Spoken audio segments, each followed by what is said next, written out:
get you go to school. And here's your... What do you think of what's going on right now, mate? These evil little invisible parasites. Satan-worshipping Freemason moron. Do you understand what I'm saying? We're not run by factions. Get the fuck out of camera! There are much more powerful international forces in play. Is this pink guy? Is this what pink guy is? I don't fucking know what's happening. Please go outside and look at the moon quickly. It's been crazy, guys, but guess what? It's how it is, mate. Mate, because I want to do you slowly. But I ain't spending any time on it. All right, patrons, so we had a couple of technical issues with this. It kept on dropping out and fucking up, and my headphones ran out of batteries, and that was a whole thing. But if there's some overlap here, maybe it's a different overlap. Either way, I'm really comfortable at editing it, and this is what you guys pay for, a second-rate product that gets very much less quality control than the main. Anyway, look, it's enjoyable, and I don't want this to be delayed for days because I have to fuck around editing it. So enjoy the overlap. No, maybe there's some merit in it. Anyway, enjoy the episode. Whatever.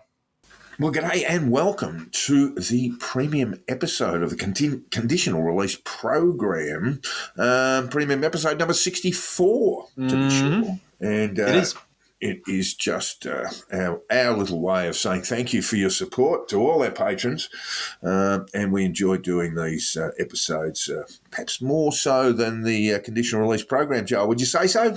Less fucking work, more fucking defos. I love it. It's great. Yeah, that's right. We can be a bit fast and loose with this stuff because it is behind a paywall. Yes, and there's only a couple hundred people listening, which is much better than the few thousand that will ultimately see the main one, which can be put into a concerns notice, which is the precursor to action against us legally for saying things that are a bit, as we just said, fast and loose. A bit fast and loose, that's right. So, firstly, Joel, you've got one of your favourite subjects to discuss, and that's beer.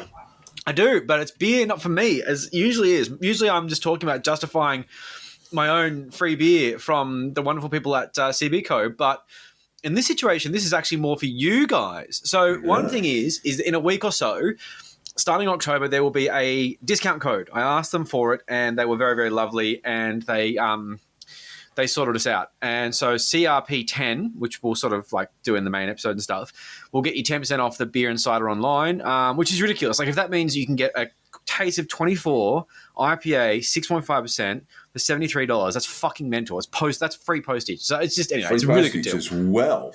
Yeah, it's a stupidly good deal. With that. And that's available for patrons only or just for anyone listening to the conditional release program? That is general public. But what is available for patrons only is, and I'll read it from the email, if anyone is keen to come into the brewery here in Port Melbourne, ask them to email me at functions@cbco.beer, and I'll make sure they are looked after.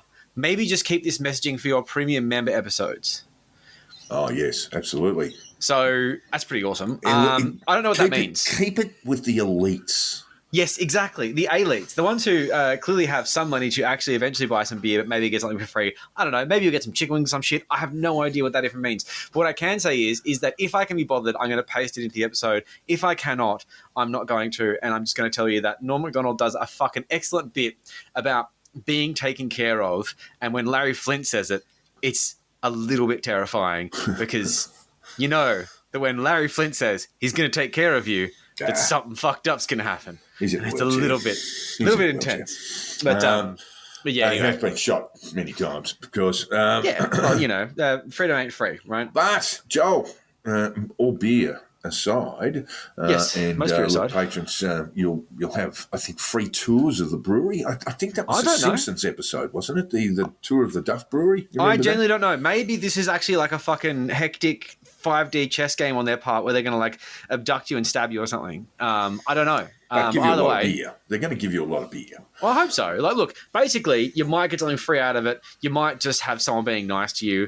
I don't know. But what I can say is that that's exactly what they sent me in the email. Fucking ambiguous. And yeah, maybe you get something free out of it. That'd be cool. Yeah, well, it does resonate like the Simpsons episode on the Duff Brewery tour where Homer got done for drink driving. Yeah. Afterwards, you remember? And then he goes to the baseball and he...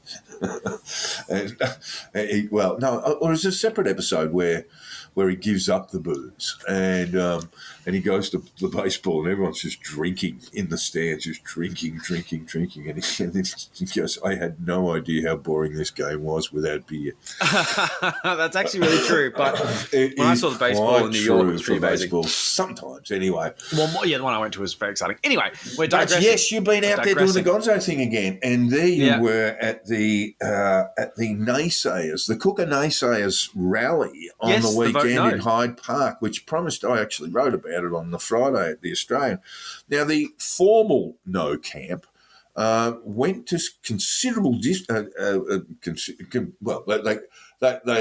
wanted to establish a great deal of distance between themselves and the motley group that turned up, and they were actually urging people to stay away. If you vote no or if you support the no case, stay away from this rally. I got a few tweets of that order after my article was published on Twitter. And it was going to be messy because Guru, they had a rally, same place, same back channel, and Crackers Kelly and his mob were having a rally. Yes, well, I believe, like, from the posters and stuff, that Guru was going to have a rally at Town Hall, and then eventually they were going to meet. They were going to meet up. But the thing that's interesting is, like, Dave told me who I went with. He said there were like quite a lot of cops at Town Hall, and I think that's where he got off at the thing. But yeah, I don't believe any of those people turned up. Maybe a few people turned up and went, "Where the fuck is everyone?"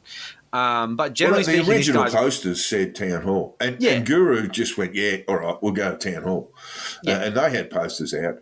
And I'm presuming that there were either one, permits declined for Town Hall, or they decided, we don't want. We will try and give Guru the slip, and we'll meet at Hyde Park.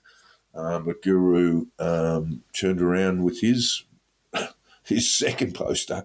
They released about 5 different ones with his second poster saying, "No, we're going to be at Hyde Park. Join me there. I'll be speaking."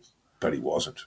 I thought maybe that was like a thing of like throwing them off, considering the fact that cops went to Town Hall. But it looked like that. I don't know. Like the cops turned up at the Town Hall. The cops turned up at this one, and even the riot squad turned up later on. But no one really cared. Like one thing was very funny is Roland Crystal, the ex-cop who was one of the speakers. He kept on hanging out with the cops. Okay. And, you know, it's just one of those things where it's like, oh, I'm a cop too, you know. And they're like, yeah, okay, cool. That's nice. But, of course, cookers were just like every now and then heckling the cops. But the cops didn't really care because there was no violent vibes like that. While the air was thick with blood-curdling revolution with no real purpose except for the fact that pedophiles are bad, which, I mean, we could have all just agreed on and not had a revolution, but that's fine. And, like, yeah, they'd sort of go up and go, you know, are you fucking happy with yourself, cops? And they just go, yeah, have a good day, mate. Just, yeah. Okay. Well, you know, they weren't buying any of it. They were not taking the bait. They're just like, all right, cool. Yep, good on you. Good on you. Yep, thanks, mate. Yep, so good to hear from you. Well, I mean, look, I'll jump at the top because the first thing is I wasn't really going to go. I wasn't going to bother, but Dave, good friend of the podcast, and Gemma, other good friend of the podcast, put me into a group chat on Facebook and just went, look, you know, we're in Sydney. If you're keen, pop down. And this was at like fucking midday. And I was like, fine, I'll go. So I had a shower and jumped on the train really quickly, rode my bike to the train station. And on the way to the station, I listened to speeches on earphone. And Auntie Glenda was on it. So I didn't see Auntie Glenda, but I heard Auntie Glenda. Auntie Glenda is cool. There's actually, we probably should specify her surname because there are quite a few Auntie Glendas who represent Indigenous groups around the country. Auntie Glenda's not one of them. Yes. She doesn't hold any position with an Indigenous corporation. No, that would be very surprising if she did. I think at some point she was employed as a welfare officer, but I may be wrong about that. I had a bit of a look at her last week. Okay, because I've never really looked into her. Yeah, you know, I mean, she's the sort of female equivalent of the Shillingsworths. I mean, they've sort of been overlooked by their own people, so they sort of decided to break out and create their own activism. Yeah. It's interesting. I think she works for Lend-Lease here, Indigenous Program Manager. So she's going to be making decent money. And apparently she also pulled out of a bid to run against Albo in That's what's this, right. 2022. That's correct. She was going to run. She was going to run When was in. that gonna be? What's it go? Graindler. Graindler, thank you. She was going to run in Graindler and then decided against it. Yeah, It was wise probably move. a smart move in the end. Well, it's a fucking waste of time, isn't it? Waste of everybody else's time, yeah. Yeah. Either way, look, her speech was Pedophile. cooked to the point of comedy. It was great. It was one of my favourites. It's a real shame not to send it on the day. I wish I had gone earlier. I wish I'd been more decisive about it. But it was just basically about pedophiles. But one of my favourite bits here is someone yells out, "Oh, the vaccines too!" And she's like, "Yes, the vaccines."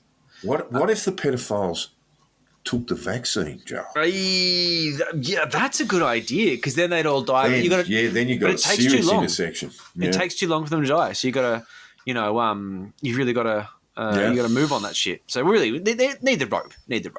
But yeah, like I had no idea it was going to be so fucking intense. I sort of got there, and the first thing you see is the Forest of the Fallen, and you're like, oh, okay. Yeah. Forest of the Fallen. Okay, so I can see what's happening here. I've looked at the post-mortem, and I'll do more post-mortem analysis when I've got some time, and we'll do something with it. But a cooker said that there was 5,000 plus people. But that's actually based on how many sausages they'd planned to give out. They were catering for 5,000, loaves and fishes style.